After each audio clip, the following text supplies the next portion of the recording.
I was gone for just 1 week, 7 days away from the quiet ranch I've called home for over 2 decades. When I came back, my jaw hit the ground. My barn, the one my grandfather and I built with our own hands, was reduced to a pile of broken wood and dust, and standing in its place, a massive metal warehouse, ugly, out of place, and worst of all, completely illegal. I didn't authorize it, I didn't know about it, and I sure as hell didn't agree to it. Turns out, my local HOA, which I never even opted into, had taken it upon themselves to repurpose my land while I was gone. And the worst part? Their president, a man who's had a problem with me ever since I moved here, led the entire thing. From the very beginning, I felt like I didn't belong. I was the only one out here with open fields and livestock, while everyone else lived in newly built homes that all looked the same. They made little comments, gave fake smiles, and sent constant complaints about my fencing, my chickens, even the color of my barn doors. But this was something else entirely. How does someone feel so entitled that they destroy private property and build on someone else's land without permission? I tried to stay calm, to gather facts before reacting. But as I stood there, staring at what used to be my barn, I noticed something strange: a nameplate welded onto the warehouse siding, marked with the HOA's logo. That's when I knew this wasn't some mistake. It was personal. It was planned. And what I discovered next made it clear. This wasn't just about my barn. It was about control. And they weren't done with me yet. I spent the next few hours walking around the property, trying to understand how something like this could happen without my knowledge. The new warehouse was fully constructed: foundation, steel frame, even electric wiring already in place. It wasn't some halfway job. They had planned this while I was gone, and the speed of the build made one thing clear. They'd been preparing it long before I ever left. I checked my mailbox, my email, my voicemail. Nothing. No warning, no request, no notice of any kind. Just silence. That's when I realized I had been deliberately kept in the dark. The HOA president, Mr. Denvers, always had a problem with the way I ran things out here. He didn't like the livestock, the smell, the open space. Said it lowered the value of the neighboring properties, but I never thought he'd go this far. He had that fake charm, smiled a lot, talked like he cared about the community. But behind closed doors, he was always pushing to make things more uniform, more orderly. In his eyes, my land was just a leftover patch standing in the way of their picture-perfect development. I started asking around, talked to neighbors, a few construction workers who were still cleaning up debris, and even someone from the county. The more I dug, the weirder things got. No permits. No county records.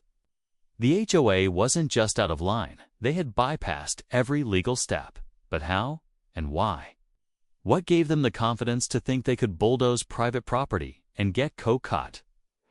I stick co-cut property and get away with it. That's when someone mentioned a meeting, one that happened the night before I left. Apparently, my name came up. And whatever was said behind those closed doors, it set everything in motion. I knew I had to find out what really happened. I showed up at the next HOA meeting uninvited. The room got quiet the second I walked in. A few board members looked surprised. Others avoided eye contact completely. Mr. Denvers didn't flinch. He welcomed me with that same polished smile, as if nothing had happened. I waited until the formalities were out of the way before I stood up and asked the one question no one wanted to answer: who gave the order to demolish my barn? At first, there was silence. Then Denvers cleared his throat and started talking in circles about community standards and shared improvements for the greater good. He claimed the structure was abandoned and unsafe, and said the HOA voted to remove it. But there was no record of that vote, no signatures, no public notice, and legally they had no jurisdiction over my ranch. That's when I realized this wasn't just an overstep, was a covered dash up as the meeting ended. A younger board member pulled me aside in the parking lot. He looked nervous. Said he didn't agree with what they did, but felt pressured to stay quiet. Apparently, Denver's had been pushing to rezone parts of the area, and my land was a key piece. There was talk of converting the ranch into some sort of logistics hub tied to the new warehouse. The plan had been brewing for months, since before I ever booked my trip. Back home, I couldn't sleep. I kept replaying the last few weeks, wondering how many people knew and stayed silent. I even started noticing strange cars parked near my property late at night. One of them sat outside for nearly an hour with its engine running, then drove off when I stepped out with a flashlight. That's when I realized this wasn't over. It was just beginning. The next morning, I started documenting everything. I took photos of the demolished barn site, the new warehouse, and every bit of debris still left behind. I printed out county maps, satellite images, even copies of my property deed. I needed proof-solid evidence to show that what they did wasn't just wrong, it was illegal. But the more I uncovered, the more unsettling it became. Someone had submitted fake documentation under my name. There were signed forms claiming I gave permission for the barn removal. The signature didn't even come close to mine. That's when I realized they weren't just hoping I'd stay quiet, they were actively trying to erase my side of the story. I drove down to the county clerk's office to request a formal investigation. The woman behind the counter looked uncomfortable the moment I said the HOA's name. She leaned in and quietly told me I wasn't the first person to complain about them. Apparently, a few other property owners had been pushed out or pressured to sell. Their homes were gone now, and in their place stood more warehouses just like the one on my land. Back at the ranch, I spotted tire tracks running deep into the backfield. That section hadn't been touched in years, and yet it looked like someone had been back there recently, maybe even the night before. I followed the tracks through the tall grass and found a stack of building materials hidden behind a row of trees. Cement bags, steel poles, blueprints. It was clear they weren't finished. They were gearing up for something even bigger. My stomach sank. I called a trusted friend who worked in private security. He agreed to install cameras around the property just in case. That same night, one of those cameras caught something. A group of men in HOA vests standing outside the warehouse with flashlights and walkie-talkies, and they weren't alone. One of them had bolt cutters. I stayed up the rest of that night watching the camera footage on a loop.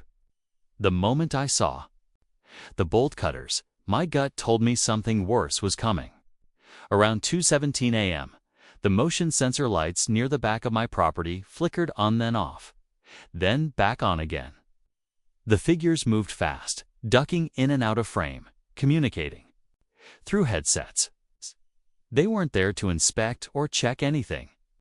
They were trying to get into the storage shed behind my house, the one where I kept all my old records, land documents, and personal files. But they didn't manage to break in. Something must have spooked them, because just minutes later, they disappeared into the darkness. I thought that was the end of it till the morning came. My shed door was left cracked open, and inside, everything had been turned upside down. Boxes torn, folders scattered. Even the floorboard I had nailed shut years ago had been pried loose. That floorboard hid a waterproof case with my grandfather's original land grant paperwork inside.